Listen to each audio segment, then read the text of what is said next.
Skills are by far the biggest determining factor of power in the world of Tensura. I mean, every ability, regardless of whether it's an art, magic, resistance, or attack move, seems to branch off from this single point of origin. It's as if the entire complex architecture that makes up Tensura's power system as a whole is completely built upon the foundations of this single concept known as skills. So, if we're gonna understand how and why Rimuru is as strong as he is, then we first need to understand where it is he gets his power from. That way the upcoming part 2 to Rimuru's power will make a lot more sense to you. But first, this video is sponsored by Surfshark, one of the most highly secure modern VPNs to date that I personally use pretty much every single day now. So, with surfshark.deal/AniNews, you can get 83% off a 2-year plan plus an additional 3 free months, instantly giving you access to any of its numerous helpful features. For me, I mainly use it to access anime that's not normally available on platforms like Netflix or the Musasia YouTube channel. But other more advanced security features like the whitelister and camouflage mode has made using a VPN so much more accessible than before. I mean, the whitelister allows you to both maintain and bypass Surfshark's private connection, all while using specific apps and websites that may require a public one. Then, the camouflage mode ensures that no one even knows you're using a VPN in the first place. Combine this with a whole bunch of other tools that hide your identity and digital information, and you've pretty much got one of the most private online experiences available. So, if that's something you think you need, then be sure to use surfshark.deal/AniNews or check out the link in the description. Now, let's get back to the video. Skills are, at its core, a power that stems from the soul. They're these seemingly natural abilities that are etched into the very core of a person or monster's existence, kind of like a technique that's been engraved into who they are. What this means is that skills aren't something that require practice in order to be used. Instead, they can be cast instinctively as if they'd been part of the user their entire life. The reason why this is because skills aren't abilities that can be acquired through trivial means like rigorous training. They're more so abilities that have to be earned. Powerful techniques that serve as a kind of reward for evolving or becoming more experienced. So, no matter how much someone practices like how they can do with magic, skills simply can't be learned that way. That said, there are multiple different ways in which they can be earned, and it's when they are earned that the person or monster gaining it also receives a significant permanent reduction towards their capacity for magicules. It's almost as if in exchange for receiving this ability that adds to their soul, they have to give up a different part of themselves as compensation. Of course, the benefit is the development of an ability that requires very little magicules in order to be used. But it's because these skills even require magicules in the first place that it's much more rare for a human to possess one than it is for a monster. You see, the human's inability to store magicules within themselves makes obtaining skills a near impossible task to accomplish, even with their souls being strong enough to store significantly more skills than the average monster. Those skills won't ever have the chance to develop if there doesn't exist any magicule capacity to exchange for it. That's why humans tend to focus on developing techniques known as arts over developing any form of skills. When it comes to monsters, their innate ability to have a capacity for magicules allows for skills to be acquired much more easily. They still have to be obtained via one of the 5 currently known methods, but they aren't held back by a lack of magicules like how humans are. As for what those 5 methods are, well, that's something that we'll cover right after we go through what type of skills there are. That way, when I start calling them by their classifications, you won't be confused as to what I'm referring to. So, as I said in my last video, skills are classified by their order of evolution. They go from common to extra to unique to ultimate. While this does usually indicate how strong they are in terms of power, there are cases when a unique skill is in some ways more powerful than an ultimate skill. That's why it's better to just think of these tiers as evolutionary indicators. Each one serves to do more than simply make the previous one more powerful. They also become much more complex and effective. Starting with common, this is of course the most basic level.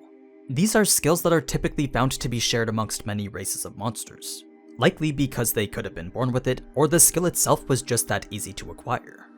Extra skills are ones that are said to have power and efficiency magnitudes higher than the common ones.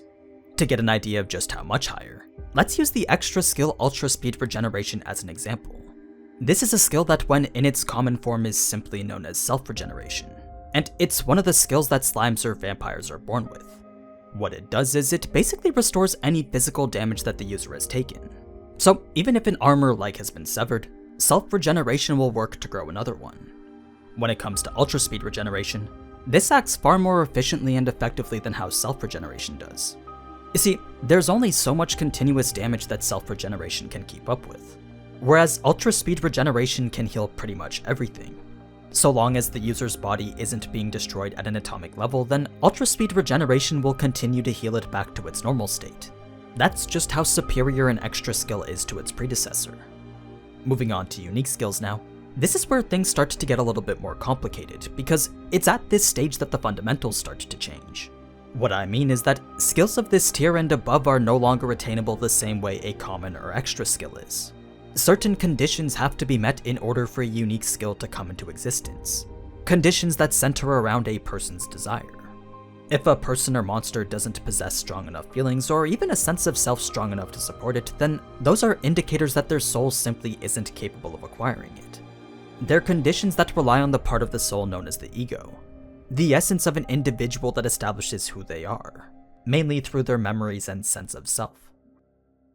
While stuff like this is normally considered to be a social construct, the soul and ego are these actual known existences within the world of Tensura.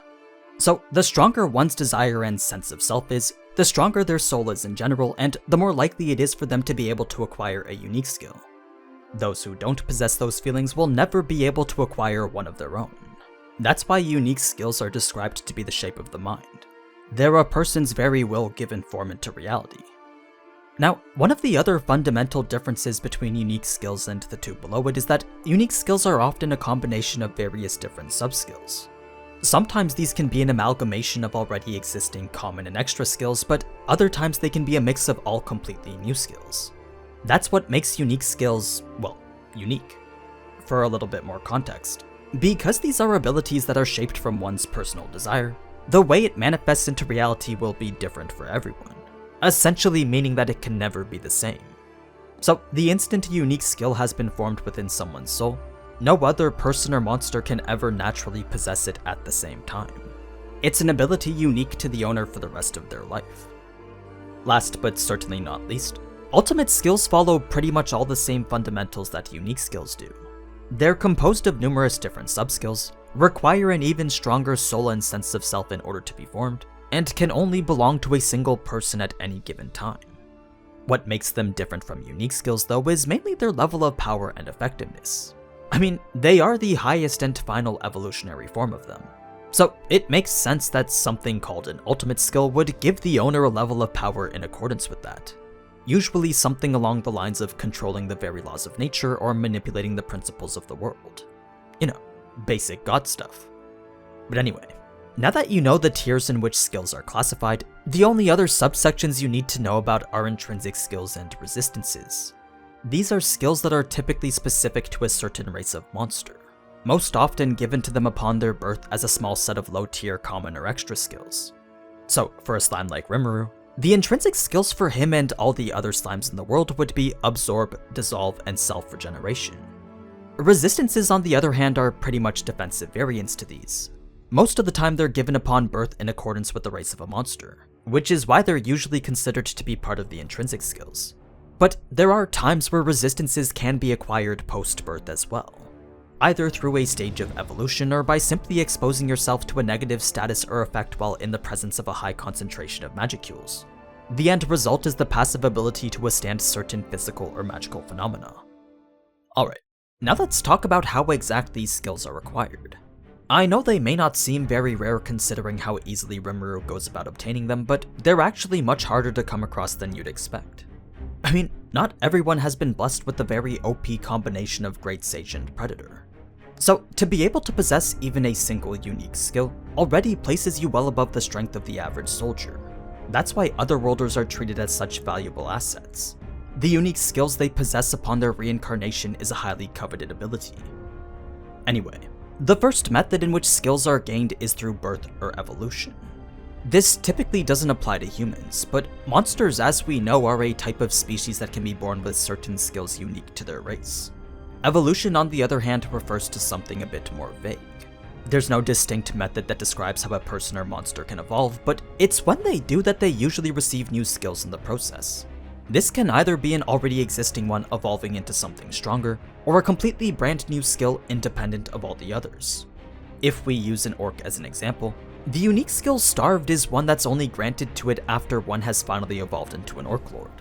Only then will this ravenous skill be made accessible to the Orc who completed their evolution. The next method of gaining skills is through the acknowledgement of the world itself.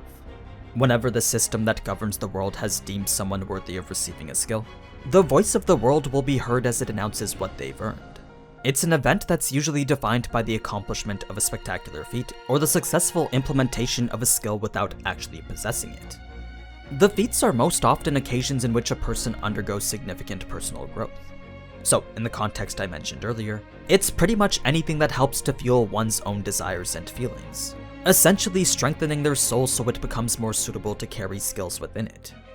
As for using a skill without possessing it, well, an example would be the time in the cave when Rimuru manipulated water in a way that shot it out like a projectile.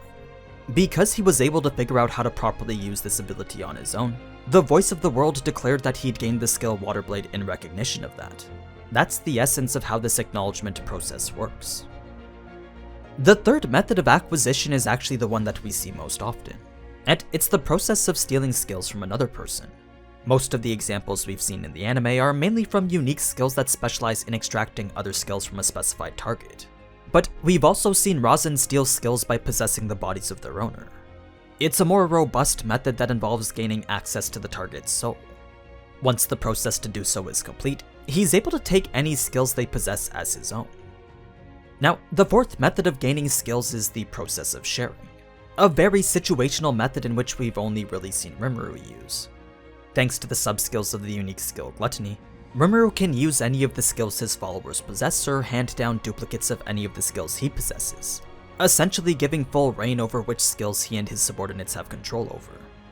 Then, the last method for skills to be gained is through the evolution of them specifically. What I mean is that certain situations can result in skills combining together in order to make completely new ones. Like, Rimuru's unique skill Degenerate is one of the easiest ways in which this is possible. But not everyone can be like him and freely experiment with combinations of skills and see what they become. For them, the ability to combine and evolve skills is something that's not as easily available. But anyway, now that you know what skills are and how they come to be, you should be starting to figure out why it is that Rimuru is so much more powerful than everyone else.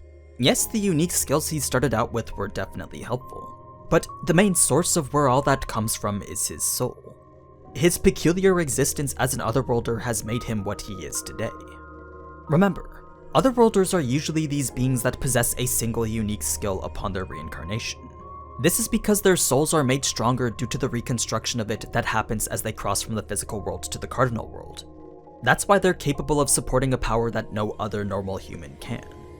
Now, when we get to Rimuru, his soul wasn't reconstructed the same way all the other Otherworlders were. Instead, his soul remained fully intact throughout the entire process.